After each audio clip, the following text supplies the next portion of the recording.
উদ্রাবেন নাকি? হাসি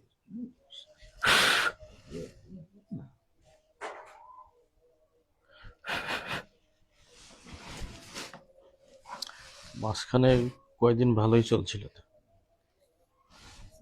কৃষি কোন কি হাসি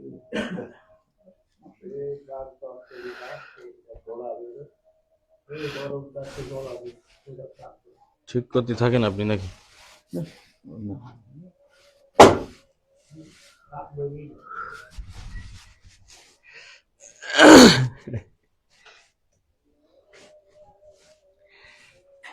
إن الحمد لله نحمده ونستعينه ونستغفره ونعوذ بالله من شرور أنفسنا ومن سيئات أعمالنا من يهده الله فلا مضل له وما يضلله فلا هادي له وأشهد أن لا إله إلا الله وحده لا شريك له وأشهد أن محمدا عبده ورسوله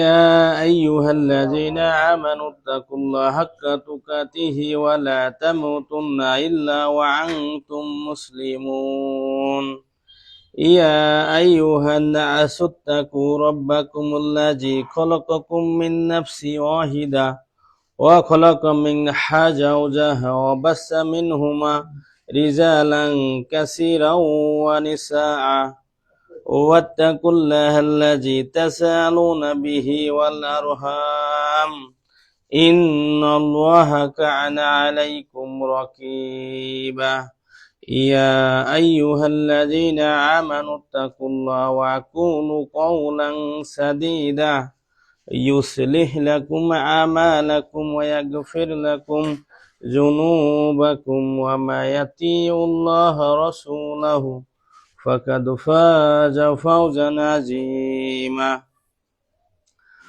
أما بعد فإن خير الحديث كتاب الله وخير الهدي هدي محمد صلى الله عليه وسلم وشر الأمور محدثاتها وكل محدثة بدعة وكل بدعة ضلالة وكل ضلالة في النار فأعوذ بالله من الشيطان الرجيم بسم الله الرحمن الرحيم يا أيها الذين آمنوا كتب عليكم الصيام كما كتب على الذين من قبلكم لعلكم تتقون قال النبي صلى الله عليه وسلم فاجتنبوا الرجس من الأوثان واجتنبوا قول الزور। সর্বাগ্য প্রশংসা জানাই সেই রব্বুল আলামিনের দরবারে যিনি আমাদেরকে জুমা জামাতে একত্রিত হওয়ার তৌফিক দান করেছেন, তাই সকলে বলি আলহামদুলিল্লাহ। দরুদ ও সালাম বর্ষিত হোক প্রিয় নবীর উপরে, সকলে বলি সাল্লাল্লাহু আলাইহি ওয়াসাল্লাম। সম্মানিত জুমা জামাতের উপস্থিতি, আজ চলমান রমজানের জুমা জামাতের বিষয়বস্তু হচ্ছে রমজানে আমাদের কি করণীয় হতে পারে আর কি বর্জনীয় হতে পারে। আসলে কোরআন হাদিস এমন জিনিস, আর মানুষ আমরা এমন যে অনেক কথা থাকে জানা, কিন্তু মানার ক্ষেত্রে আসলে ভালো করে মানা হয়ে ওঠে না। মূলত যার কারণে জুমা জামাতের জুমার খুতবা অতীব গুরুত্বপূর্ণ, গুরুত্বের সহিত শুনতে হয়। কারণ আপনার নিজেকে সবসময় তাজকিয়ার মধ্যে যদি আপনি রাখেন, তাহলে দেখবেন যে আপনি পরিবর্তনশীল, মানে আপনি নিজেকে পরিবর্তন করতে পারছেন। আর যদি আপনি মনে করেন যে না আমি স্বয়ং সম্পূর্ণ, তাহলে আপনি পরিবর্তন হতে পারবেন না, একই ধারাতে থেকে যাবেন। সেই জন্য রমজান চলাকালীন বা রমজানের মধ্যে প্রত্যেক বছরে বছরে যে রমজান আসবে, এই রমজানে তো একই রকমের খুতবা হবে, হয়তো বা হালকা একটু 19-20 হতে পারে। কোরআন মাজিদের বেসিক যে আয়াতগুলো আছে রমজান কেন্দ্রিক, যে হাদিসগুলো আছে রমজান কেন্দ্রিক, সেগুলোই তো বলা হবে, তার বাইরে তো আর বলার কোনো অপশন নাই। সেজন্য মূলত আমরা নিজেদের শরীরে, আমাদের পারিবারিক ক্ষেত্রে আমি আপনি কতটুকু এটা সেট আপ দিতে পারছি, এটা হচ্ছে মুখ্য ব্যাপার বা মুখ্য বিষয়। তো সম্মানিত হাজিরিন, যে কথা আমরা আসলে একদমই জানি বুঝি, কিন্তু আসলে যেভাবে জেনে বুঝে উঠতে হবে ওইভাবে হয়তো বা উঠতে পারেনি। আল্লাহ সুবহানাহু ওয়া তাআলা একদম কোরআন মাজিদের প্রথমে সূরা বাকারার 183 নম্বর আয়াতে আল্লাহ সুবহানাহু ওয়া তাআলা বলেছেন, ইয়া আইয়ুহাল্লাযীনা আমানু কুতিবা আলাইকুমুস সিয়াম, হে ঈমানদারগণ, তোমাদের উপর কি রোজা সিয়াম ফরজ করা হয়েছে। সুবহানাল্লাহ। যেমন ফরজ করা হয়েছিল তোমাদের পূর্ববর্তীদের উপরে, যাতে তোমরা তাকওয়া অর্জন করতে পারো। তাকওয়া হচ্ছে আল্লাহ সুবহানাহু ওয়া তাআলার উপরে ভয় ভীতি। আমার আপনার মাথায় এরকম থাকে যে দুনিয়া যে কোনো ভাবে চলে যায়, পরকালে দেখা যাবে। মানুষ যারা সলাৎ পড়ে না, আপনি তাদেরকে যদি সলাতের দাওয়াত দেন, একটু কড়া করে যদি ধরেন, সুদখোরকে ঘুষখোরকে যদি একটু কড়া ভাষায় ধরেন, তখন তারা বলে যে যা হয় হবে ওখানে। নাউজুবিল্লাহি মিন জালিক। ও কথা বুঝতে পারছে না, ওর মুখ শয়তান ভাড়া নিয়ে, শয়তান মানে ওই যদি বলে তাহলে মুখ শয়তানের মতো হয়ে গেছে। মানে ও জানে না যে দুনিয়া এক জীবন আর আখেরাত হচ্ছে আরেকটি জীবন। সেজন্য হিন্দুর সঙ্গে মিশে ফেলা যাবে না। মুসলিম তুমি তো বলো, তুমি যদি মারা যাও তোমাকে বলা, তোমার বুকে টোন থাকে, তোমার পারিবারিক টোন থাকে এরকম যে মুসলিম কবরস্থানেই কবরস্থিত করতে হবে। তো যেহেতু এরকম করতে হবে, সেহেতু এই মুসলিমত টিকার জন্য যে নিয়ম নীতি রয়েছে, এগুলো তো অবশ্যই তোমাকে ফলো করতে হবে। সম্মানিত উপস্থিতি, সেজন্য এই বিষয়ে আসলে আমার আপনার দেখতে হবে যে কি কাজ করণীয় হতে পারে আর কি কাজ বর্জনীয় হতে পারে। মানুষকে উদাহরণ যখন দাওয়াত দেওয়া হয়, তখন এমন নিকৃষ্ট ভাষা বলে, ও আসলে জানে না যে কি ভাষা বলতেছে। মানে ওই হুশির সঙ্গে জোশটা নাই, মানে মাতাল অবস্থায় বলতেছে মনে হবে, বা আবেগ দিয়ে বলতেছে, এরকম পরিবেশ দেখা যাবে। আসলে দুনিয়া তো আমার আপনার যদি এখানে যদি সমস্যা হয়, এই যে এমন কিছু মুখ্য হাদিস আছে বা কোরআন মাজিদের আয়াত আছে, যে এগুলো প্রত্যেকটা মানুষের জানা বোঝা আছে। যেমন যে দুনিয়াতে উপকার করা লোক, ভাই বন্ধু ব্রাদার আছে, বন্ধু বান্ধব আছে, কোনো অসুবিধা নেই। কিন্তু পরকালে এমন জিনিস যে মা তার সন্তানকে চিনবে না, বাবা তার আদরের টুকরো সন্তানকে চিনবে না, ভাই ভাই ভাই তাকে চিনবে না, বোন তাকে চিনবে না। ওখানে এমন দুর্বিষহ অবস্থা হবে। তো আপনি এই রমাদান মাস পেলেন, এই রমাদান মাসকে আপনি কিভাবে মূল্যায়িত করছেন? আপনার মধ্যে কি আল্লাহ সুবহানাহু ওয়া তাআলার ভয় ভীতি অর্জন করতে পেরেছেন? আপনার মধ্যে কি কখনোই ভয় ভীতি এসেছে? আপনি কি আমার নিজেকে পরিশুদ্ধ করতে পেরেছি? আপনি কি এই রমজান কেন্দ্রিক আমাকে পরিবর্তন করতে পেরেছি? সামনে ইতিকাফের সময় আসতেছে, আপনি কি নিজেকে এভাবে প্রস্তুত করে রেখেছি, যেটা রাসূলুল্লাহ সাল্লাল্লাহু আলাইহি ওয়াসাল্লাম কখনোই তার জীবন দশায় ছাড়েনি? আমরা দীর্ঘ 11টি মাস পেয়েছি কাজ কাম করার, খাদ্য খাবার সঞ্চয় করার। তো আপনি অনেক কাজ করেছি, অনেক সঞ্চয় করেছি, কিন্তু আমরা এরকম সঞ্চয় করেছি কি যে আমরা এই রমজানে ইতিকাফে বসবো, দীর্ঘ 10টা দিন থাকবো, 10টা দিন ওখানে ইতিকাফ, এমন স্পেশাল ইবাদতের ব্যবস্থা যে তার থেকে লাইলাতুল কদর ছুটবে না। সুবহানাল্লাহ। কিন্তু আপনি দুনিয়া এবং আখিরাতের ফিকির কতটুকু কি করতেছি দেখেন, এগুলোর মধ্য দিয়েই আমাদের বোঝা যেতে পারে।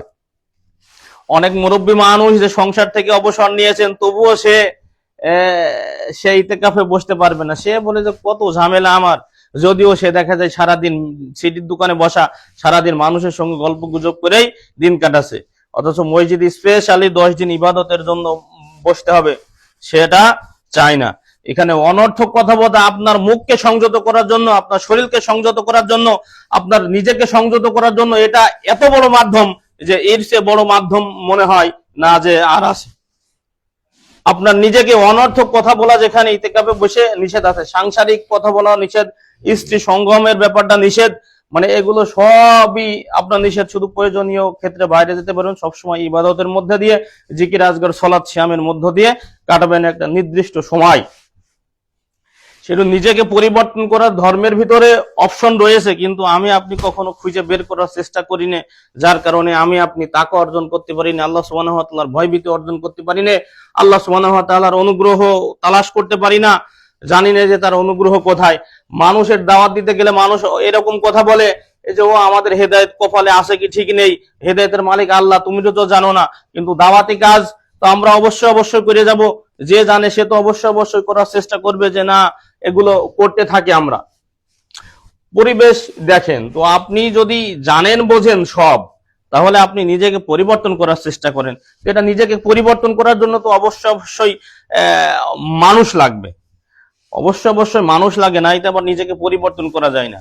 কারণ ওই নিজে নিজে শুধু নিজে লেখাপড়া করে শুধু ডাক্তার হওয়া যায় না, নিজে নিজে লেখাপড়া করে শুধু ইঞ্জিনিয়ার হয় না, প্র্যাকটিক্যালি শিখা লাগে। সেই জন্য আলেম ওলামা যারা জ্ঞানী গুণী তাদের সহবতে গেলে আপনার অনেক কিছু শিখার আছে, সেগুলো শিখতে পারেন। এবং জুমা আর যে ব্যাপারটা খুতবার বিষয়, এগুলো তো অবশ্যই জানানোর বিষয় হয়।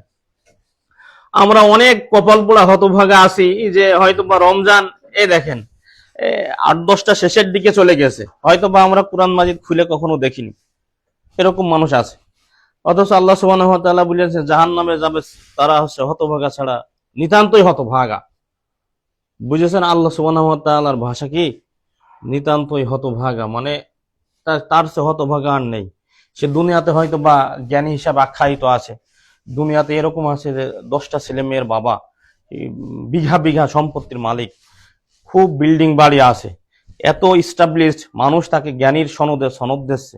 অথচ ওই সবচেয়ে অসাল অথর্ব নির্বোধ যদি ওর হয়ে যায় ফলাফল জাহান্নাম, নাউজুবিল্লাহি মিন যালিক। কিন্তু আমি আপনি কিভাবে নিজেকে পরিবর্তন করছি, কিভাবে নিজেকে পরিবর্তন করব, এটা আমি আপনি আমাদের মধ্যে কখনো এরকম ভাবে আসে নাই।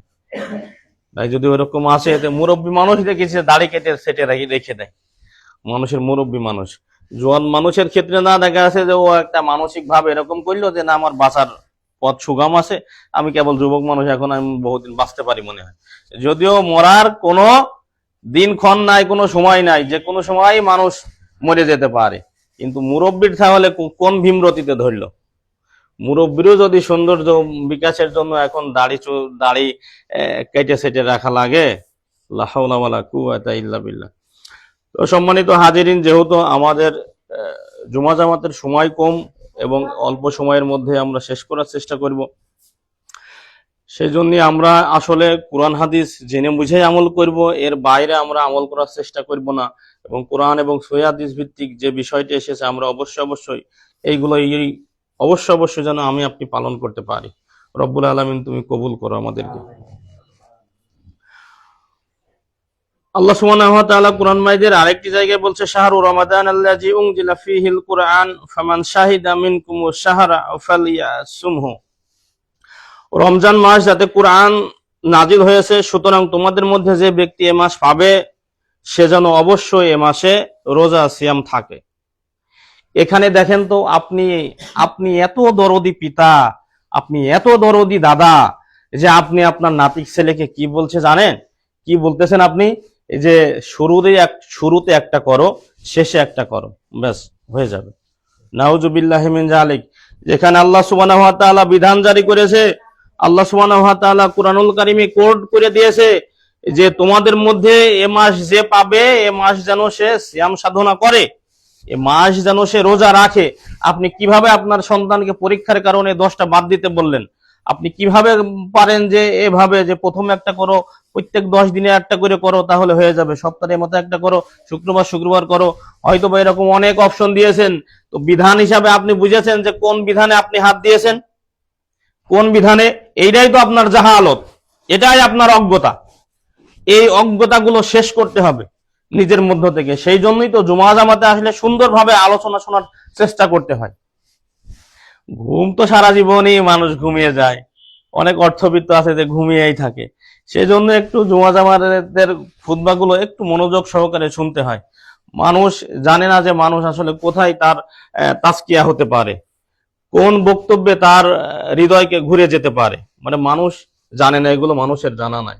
সেই জন্য আল্লাহ সুবহানাহু ওয়া তাআলা যেহেতু পুরা মাসের কথা বলেছে যে রমজান মাস, এ মাসে কুরআন নাজিল হয়েছে, সুতরাং তোমাদের মধ্যে যে ব্যক্তি এ মাস পেয়ে যাবে সে অবশ্যই যেন সিয়াম থাকে, রোজা থাকে।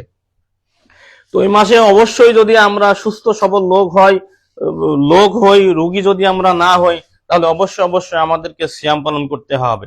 তো সিয়াম পালনের আপনি দাদা, আপনার সন্তান খুব কলিজার টুকরো, সবাই তো তার সন্তানকে ভালোবাসে, কিন্তু শুধু দুনিয়াবি ভালোবাসায় কি ভালোবাসা? ভালোবাসা নাই। অথচ কোরআন মাজিদ আপনি বারংবার শুনেছেন যে বাল তুকসিরুন আল হায়াতাদ দুনিয়া ওয়াল আখিরাতু খায়রুন ওয়া আবকা, দুনিয়ার জীবন ক্ষণস্থায়ী, আখিরাতের জীবন চিরস্থায়ী। আপনার বারবার আপনার কানে মেসেজ যাওয়ার পরেও আপনি কেন এটাকে তুচ্ছ তাচ্ছিল্যের সঙ্গে দেখছেন? দুনিয়ার হালকা চাকচিক্যর জন্য, দুনিয়ার একদমই অল্প নগণ্যের জন্য আপনি এভাবে দেখছেন যে আপনার সন্তানকে কষ্ট দিতে চান না, পরীক্ষা সামনে কষ্ট দিতে চান না, কোন একটা সামনে প্রিপারেশন আছে চাকরির জন্য আপনি কষ্ট দিতে চান না। তো এর সে হাজারো কষ্ট, এর সে হাজারো যন্ত্রণা যে জাহান্নাম। এখানে কি হাদিস এসেছে যে চোখ নেই, কোন চোখ নেই যে জাহান্নামের তিক্ততা দেখেছে, কোন অন্তর নেই যে জাহান্নামের তিক্ততা সে ফিল করতে পারে, কোন কান নেই যে জাহান্নামের গহীন গর্জন শুনতে পারে। তো আপনি এই বিষয়গুলো কিভাবে অবমূল্যায়ন করতে পারেন? আপনি কিভাবে এই বিষয়গুলো অবমূল্যায়ন করেন? আপনার সুযোগ নেই, আপনার কখনোই সুযোগ নেই। কোরআন হাদিসের আদলে আপনাকে আসতে হবেই হবে, সুনিশ্চিত কথা। মানে এর বাইরে ব্যতি রেখে আপনি কোনো কিছু করতে পারেন না, এটা হচ্ছে সুনিশ্চিত কথা। তো আপনি আপনার সন্তানকে শুধু দুনিয়াবি ভালোবাসেন, এর নাম ভালোবাসা নয়। আপনি ধোকার মধ্যে আছেন, ধোকা, একদমই ধোকার মধ্যে আছেন। এই ধোকা থেকে বের হয়ে আসতে হবে। কোরআন সুন্নাহর আদলে আপনি সন্তানকে মানুষ করতে হবে। এই রমাদান মাস, এ মাসে যেন সন্তান যার উপরে ফরজ সিয়াম ফরজ হয়ে গেছে, সে যেন কোন রকম আপনার বিছানায় শুয়ে থাকতে না পারে। সন্তান আপনার বাহুডরে আসে মানে আপনাকেই ক্যাপচার করতে হবে।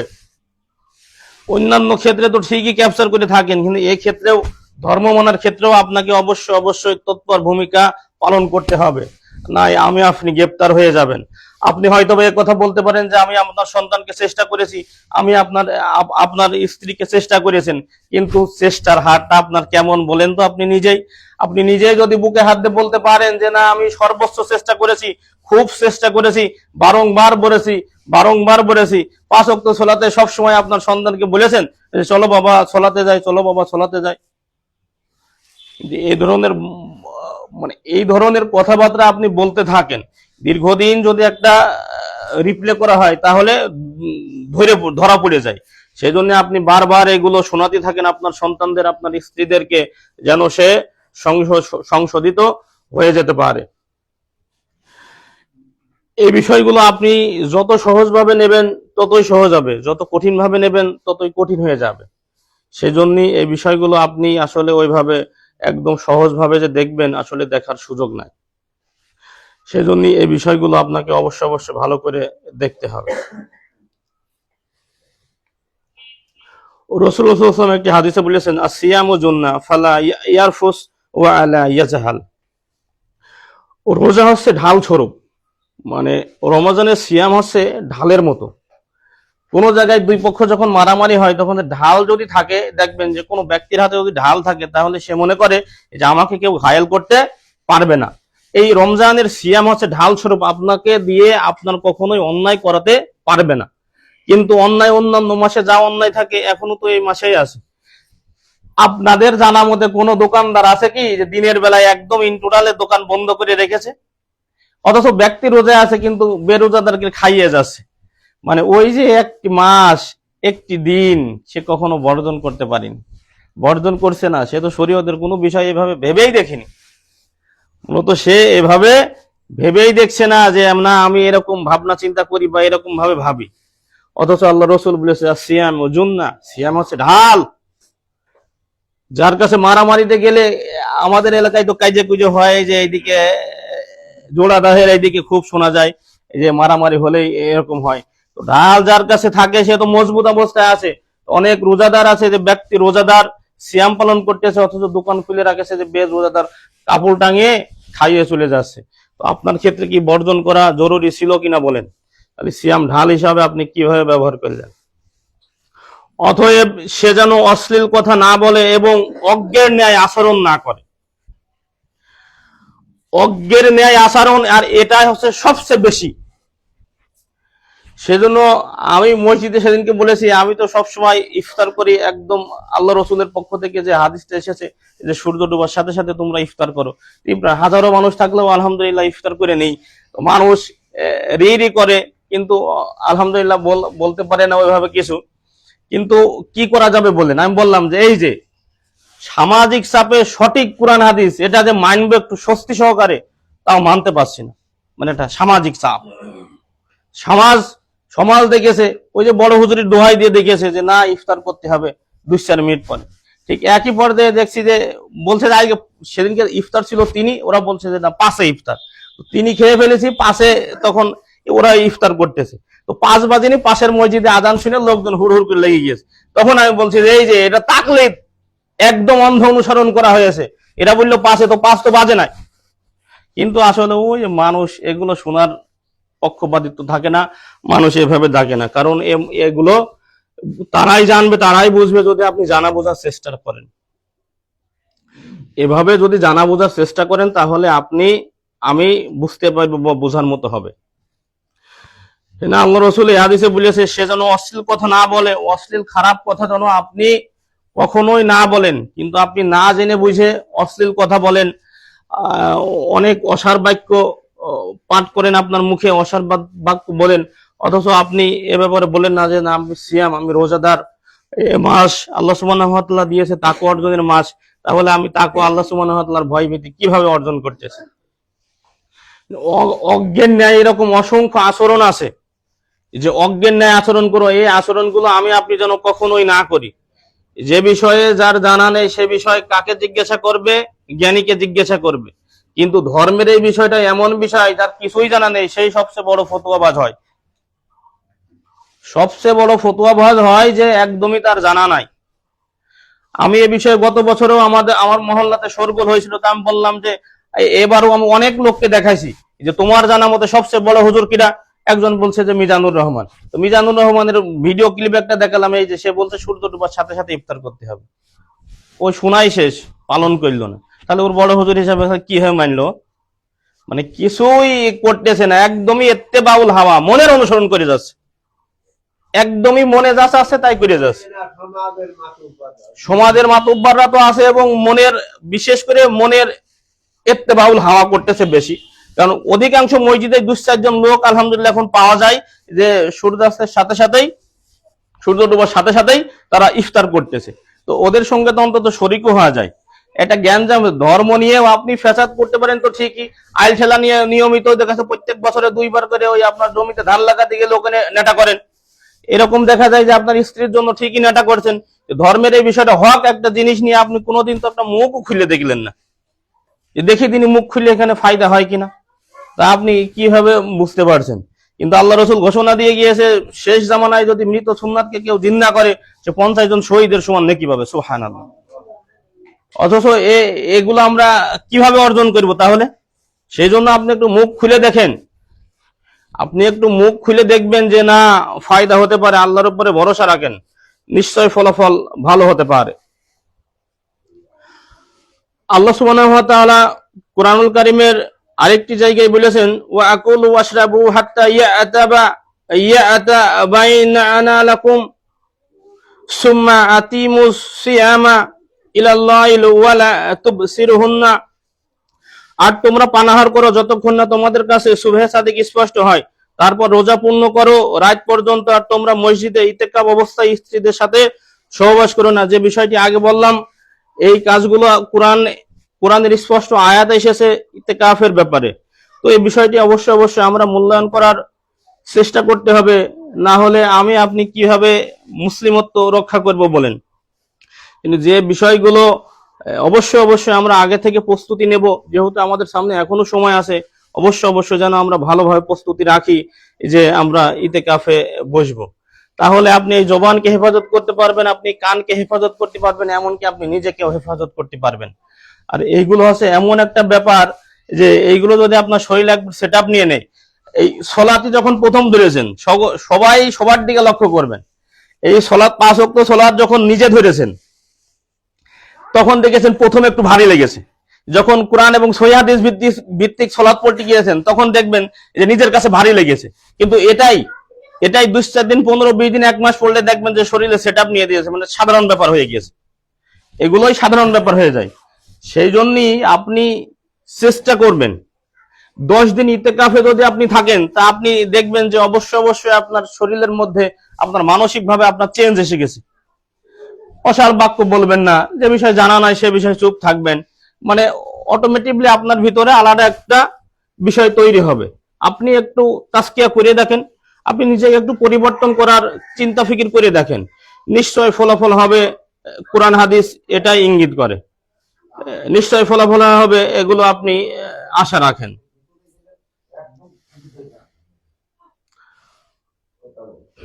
আল্লাহ সুবহানাহু ওয়া তাআলা আরেকটি জায়গায় বলেছেন, তিলকা হুদুদিল্লাহি ফালা তাকরাবুহা।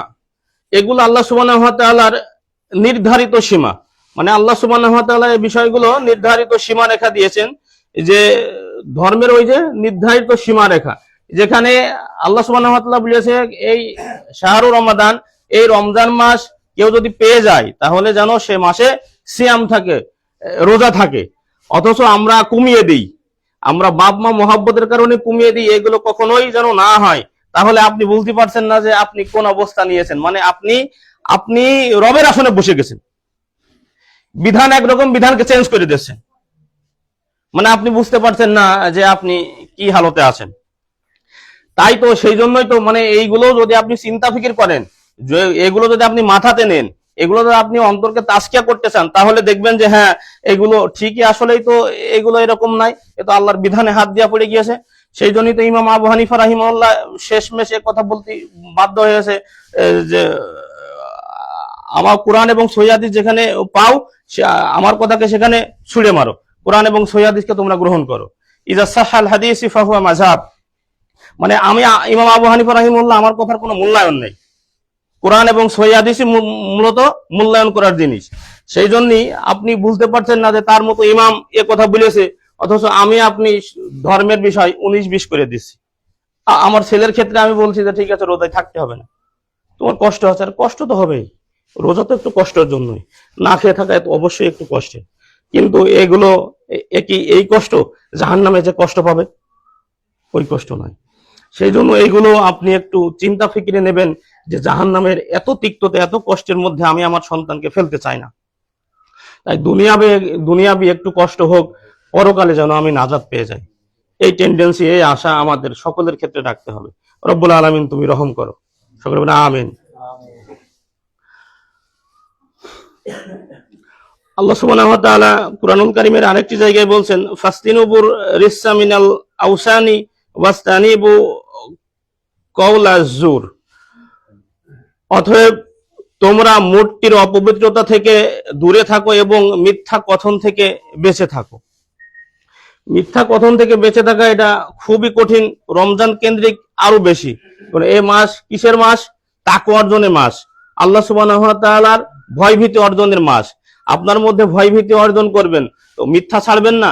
মিথ্যা যে কথার বিশ্লেষণ গত জুমাতেও করেছি, যে গুনাহে কাবিরা, মানুষ হত্যা করা গুনাহে কাবিরা, মিথ্যা বলা মানুষের কাছে, মিথ্যা বলা হচ্ছে গুনাহে কাবিরা, তো বড় গুনাহ। মানুষ হত্যা করলে, একজন মানুষ যদি মানুষ হত্যা করে, সে মনে করে সর্বনাশ, কি সর্বনাশ করলো, কিন্তু মানুষ দিদার্থে সেকেন্ডে একটা করে মিথ্যা বলছে, মিনিটে একটা করে 5টা করে মিথ্যা কথা বলছে, এটা তার ধরা গতিতেই থাকে না, এটা তার গতিতেই থাকে না। যেখানে আল্লাহ রাসূল দালালির ব্যবসাকে, দালালির কর্মকে হারাম হিসাবে সংজ্ঞা দিয়েছে, দালালির ব্যবসাকে নাকচ করেছে হারাম, যেখানে জমি জাতি করে আমরা টুক করে একটু মিডিয়াম, মানে মাছ থেকে, মিডিয়া থেকেই আমরা 1 লক্ষ টাকা বেটে নিচ্ছি। গরু ছাগলের হাটে যেয়ে দেখবেন যে দালালি করে 200-100 টাকা জনের দাম করে নিয়ে আসছি, কিন্তু কর্মগুলো তো হারাম করেছে আল্লাহ সুবহানাহু ওয়া তাআলা, এগুলো হারাম হিসেবে সংজ্ঞা হয়েছে। তো আপনি একটু মিথ্যা বলছেন, অনেক ক্ষেত্রে মিথ্যা আপনারা জেনে থাকেন, বা জানা আছে আপনাদের, যে একটুখানি মিথ্যা কথা বললেই এগুলো হয়ে যায়। পানের বিক্রিতে ক্ষেত্রে একটু মিথ্যা কথা বললে 5 টাকা চড়া বেচা যায়, মানে এই যে এইগুলো মিথ্যা বলার কারণে আপনি কিছু মনেই করতেছেন না, কিন্তু এইগুলোই তো আমার আপনার সংশোধিত হতে হবে। নাই একজন মুমিনের মান কাবার চেয়ে বেশি, কাবার চেয়ে একজন মুমিনের মান বেশি। আপনি কখনো ভেবে দেখেছেন যে কাবা 2 টাকা ছোলাপ পড়লে সারা দুনিয়ার সবচেয়ে বেশি নেকি হয়, ওই জায়গায় স্পেশালি নেকি হয় বেশি, সেই জায়গার চেয়ে মান একজন মুমিনের বেশি। তো আপনি যদি মুমিন না হই তাহলে জান্নাতে যাব কি করে? সেজন্য অবশ্যই আমার আপনার মুমিন হতে হবে। ইসলাম গ্রহণ করার পর, ঈমান আনয়ন করার পর ধাপ অতিক্রম করে মুমিন, মুহসিন, এগুলো আপনি আস্তে আস্তে বাড়াতে থাকবেন। রমাদান ও রমাদান, এই যে এক রমাদানের পরে রমাদান, আরেকটি রমাদান আসছে, মানে এই রমাদানে আমি পরিবর্তন করব নিজেকে। আরো সামনে যেরকম আমার বয়স যেরকম 33 বছর, তো আমি তো অনেক রমাদান পেয়ে গেছি আলহামদুলিল্লাহ। তো এইভাবে পরিবর্তন হতে হতে হতে হতে আমি আপনি কি হয়ে যাব, আমরা নিজেকে পরিবর্তন করে ফেলবো। এটাই তো মূলত আমার আপনার সামনে কোরআন হাদিস আছে, এবং আমি আপনি এইভাবে পরিবর্তন হয়ে যাব। রমজানেই তো আমাদের তাকওয়া বৃদ্ধি করতে হবে, আর এইভাবেই আমাদের করতে হবে, তাছাড়া বাড়তি কোনো অপশন নেই। কেউ যদি আপনি দাওয়াত দিয়েছেন যে 5 ওয়াক্ত সালাত পড়ো, সে বলে যে একটু এই ঋণটা আছে খালাস হয়ে নি, সে দেখবেন যে এরকম ভাবে অনেক সলফে সালেহিনের অনেক বিদ্বান এই কথা বলেছে। কেউ যদি বলে যে এই কাজটি আগামীকাল করবো, তো 40 বছর হয়ে গেছে, সে আগামীকাল তার জীবনে আসেনি, মানে তার জীবনে 40 বছর পর্যন্ত পার হয়ে গেছে, আগামীকাল আসেনি। আপনি যদি আগামীকালের জন্য কোনো কাজ রেখে দেখবেন যে আগামীকাল ওই কাজ হয়নি বা হবে না। সেই জন্যই সোলাত এমন বিধান, সিয়ামের মাস শুধু এই মাসই ফরজ সিয়াম, এর বাইরে তো আর সিয়াম নাই। সেই জন্য এই মাসে আপনাকে সিয়াম পালন করতে হবে। আর 5 ওয়াক্ত সোলাতের বিধান যুবকদের ক্ষেত্রে বেশি দেখা যায়, যে আমরা যদি সোলাতের দাওয়াত দিই, যা কোনো মানুষ যদি সোলাতের দাওয়াত দেয়, সে বলে যে এখন কাপড় ঠিক নাই, তো ওই জায়গায় কাপড় ঠিক নাই, ওর ওই অবস্থায় সোলাত হবে। ওর কাপড়ে যদি এক বদনা পোশাক লেগে থাকে, তবু ওর ওই পোশাকেই সোলাত হবে। কিন্তু এ কথা বলে ওর বেরিয়ে যাওয়ার সুযোগ নেই, যে আমি পোশাক পরের দিন ঠিক করব, ও পরের দিন পরবো। ও জীবনেও পরের দিন আসবে না, আর ওই পরের দিন জীবনেও ওই যুবকের হবে না, হয়নি, এরকম অহরহ দেখা গেছে। সেই জন্যই যখন যে বিধান আপনার উপরে আসে, এই বিধানগুলো আপনি অবশ্যই অবশ্যই মানার চেষ্টা করবেন, যে এগুলো যেন আমি এভাবেই মানতে পারি। عن ابي هريره رضي الله عنه قال قال النبي صلى الله عليه وسلم من لم يدع قول الزور।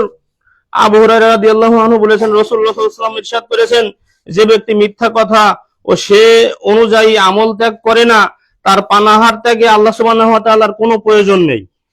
যে ব্যক্তি মিথ্যা কথা ছাড়ে না, সে অনুযায়ী আমল করে না, মানে যথার্থ এই সিয়ামের উপরে নির্দিষ্ট কিছু হক আছে।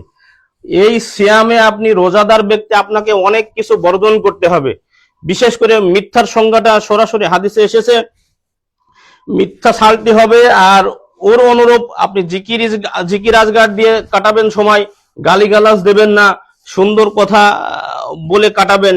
এর মাধ্যম দিয়ে আপনি শুধু পানাহার ত্যাগ যেন না হয়, মানে সব কাজই আমার বহাল রয়েছে, শুধু সকাল থেকে সন্ধ্যা পর্যন্ত না খেয়ে আসি, মানে ঘটনা আমার আপনার জীবনে যেন এমনটি না হয়, সেটা হচ্ছে হাদিসের ইঙ্গিত আর কি। সাহাল ইবনে সাদ রাদিয়াল্লাহু আনহু قال قال النبي صلى الله عليه وسلم لا يعجل الناس بخير ما عجل الفطر। সাহাল ইবনে সাদ রাদিয়াল্লাহু আনহু বলতেছেন, রাসূলুল্লাহ সাল্লাল্লাহু আলাইহি ওয়াসাল্লাম ইরশাদ করেছেন, মানুষ ততক্ষণ পর্যন্ত কল্যাণে থাকবে যতক্ষণ না তারা দ্রুত ইফতারে থাকবে। তো এই বিষয়গুলো বারংবার বলার পরও আমাদের মধ্যে অনেক রকম হেজিটেশন কাজ করে। আমাদের কাছে এখন এই যে অনলাইন মোবাইল থাকা সত্ত্বেও আমরা এই আধুনিক যুগে বসবাস করে আধুনিকতাকে ফলো করতে পারি না। এই কথাই বলছি, আমার কিছু ছেলেপেলের মানুষ সমস্যা করেছে, তাদেরকে আমি সেই লোকের ধরলাম, যে ধরার পরে আমি বলছি যে এই আধুনিক যুগে এই যে তোমার ছেলের কাছে তুমি কিনে দিয়েছো 20,000 টাকা দিয়ে ফোন, 30,000 টাকা দিয়ে ফোন, এই ফোন তাহলে তোমার আমার কি উপকার করতে পারলো বলো? আমরা যদি সেই আদিম যুগের মতোই থাকি, যে ওই অমুক মসজিদে আজান না দিলে খাওয়া যাবে না, অমুক মসজিদে আজান না দিলে খাওয়া যাবে না, ওই অমুক মুরব্বীর লোক না বললে খাওয়া যাবে না, তাহলে এই আধুনিকতার কি মানে ছিল? অথচ আধুনিকতার সব ফলো করে যাচ্ছি। এক সময় মানুষ ল্যাম্প জ্বালাইতো, আর এখন বাল্ব জ্বালাই, বৈদ্যুতিক বাল্ব জ্বালায়। মানুষ এক সময় হাত পাখার বাতাস খাইতো, এখন ফ্যানের বাতাস খায়। এসব সব আধুনিকতা ফলো করছি। তো মোবাইলের মাধ্যমে এখন প্রত্যেকটা যুবকের মোবাইলে তুমি দেখো তো ঝিনাইদহের ইফতার সূর্যাস্ত কখন হচ্ছে, তখন তো তুমি ঠিকই জানতে পারছো, শুধু একটা ক্লিক দিলেই বেরিয়ে চলে আসছে যে আজকে সূর্যাস্ত কখন হচ্ছে। তো ওই অনুপাতে তুমি ইফতার করতে পারো না? তুমি কেন তাকলিদ করতেছো? তুমি একজনকে কেন তুমি অন্ধ অনুসরণ করতেছো? একজন ব্যক্তির ওই সেই সেকালে কথা তুমি কেন বলতেছো?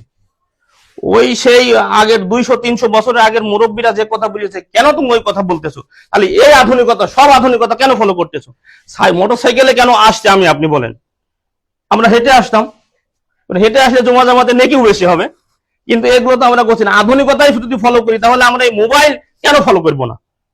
এখানে আধুনিকতা সবকিছু, এই নিউজ আমরা হাজার হাজার মানুষের সামনে দিয়ে দিচ্ছি, একটা বক্তব্য হাজার হাজার মানুষের সামনে দিয়ে দিচ্ছি।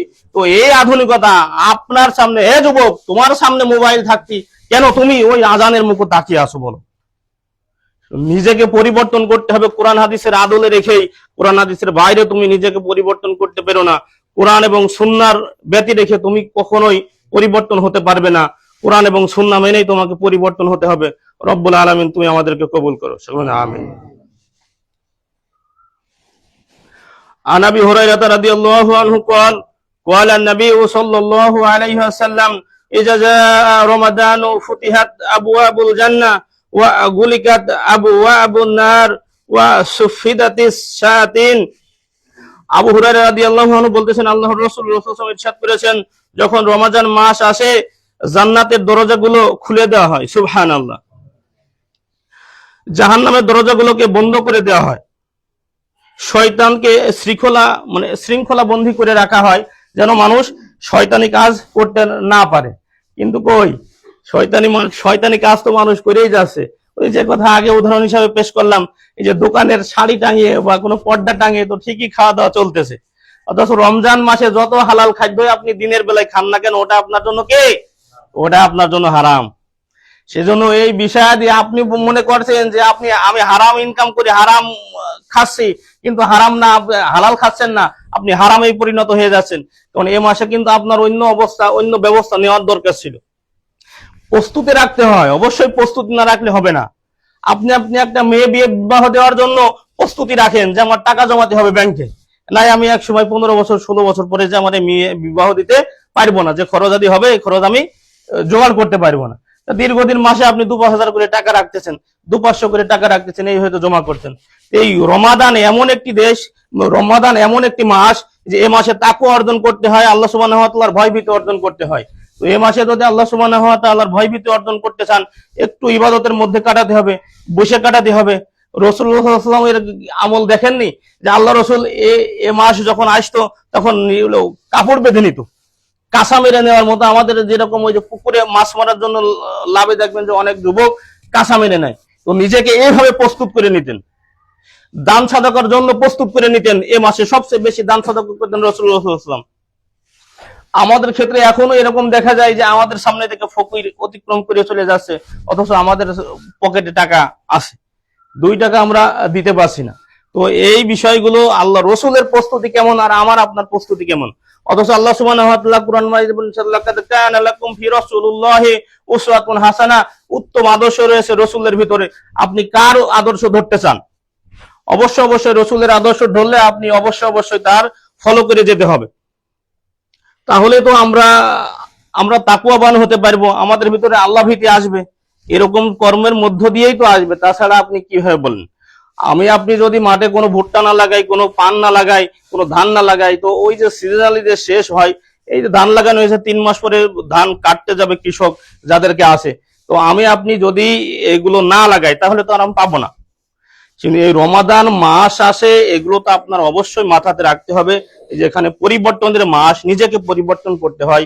বিশেষ করে সামনে যে ইতিকাফ আসতেছে, অবশ্যই আপনি দেখেন যে আপনার একটা ছেলে একদম সারাদিন ফ্রি ফায়ার, যে খেলাটি এখন সবচেয়ে জনবহুল্য খেলা, ফ্রি ফায়ার খেলে কাটায়, দোকানপাটে বসে কাটায়, আপনি ওকে ইতিকাফে বসিয়ে দেন। কিন্তু আপনার ওই যে আর একটা ভয় আছে, যে ইতিকাফে বসলে রাত্রি ইবাদত করলে শয়তানে ধরে, নাউজুবিল্লাহি মিন যালিক। অথচ আল্লাহ রাসূল বলেছেন শয়তানকে শিকলা বন্দী করা হয়েছে। বুঝছেন ব্যাপার? শয়তানকে তো শিকলা বন্দী করে ফেলা হয়েছে, খোলা তো নাই। তার আপনি নিশ্চিতে পাঠাবেন মসজিদে 10 দিন ইতিকাফে থাক, তাকওয়া অর্জন করে আসুক, আল্লাহ সুবহানাহু ওয়া তাআলার ভয়ভীতি অর্জন হোক, এটা শরীরের ভিতরে, সেটা আপনি জোর করে প্রয়োজনে বাইন্ধে তার এখানে পাঠাই দেবেন। যে এখানে ইমাম মুয়াজ্জিনের সোহবতে থাকবে, এখানে ভালো মানুষের সোহবতে থাকবে, এখানে আল্লাহ সুবহানাহু ওয়া তাআলার ভয়ভীতি অর্জন করবে। এভাবে হলেও অন্তত আপনি আপনার সন্তানকে পরিবর্তন করার চেষ্টা করুন। তাছাড়া মানুষ এমনি পরিবর্তন হওয়া খুবই কঠিন। রব্বুল আলামিন তুমি আমাদেরকে রহম করো। রব্বুল আলামিন তুমি আমাদের পরিবারস্থ লোকজনকে হেফাজত করো। রব্বুল আলামিন তুমি আমাদের পরিবারস্থ লোকজন যারা অসুস্থ আছে তুমি তাদেরকে শেফায়ে আজেলা কামেলা দান করো। রব্বুল আলামিন যারা আমরা সিয়াম এখনো রাখতে পারিনি, রব্বুল আলামিন আগামী দিনগুলো যেন আমরা সিয়ামের মধ্য দিয়ে কাটাতে পারি, তুমি আমাদেরকে কবুল করো। ওয়া আকুলু কাওলি হাযা আস্তাগফিরুল্লাহিল ওয়া সাইরিল মুসলিমিন। আল্লাহুম্মা সাল্লি আলাইহি, আল্লাহুম্মা বারিক আলাইহি।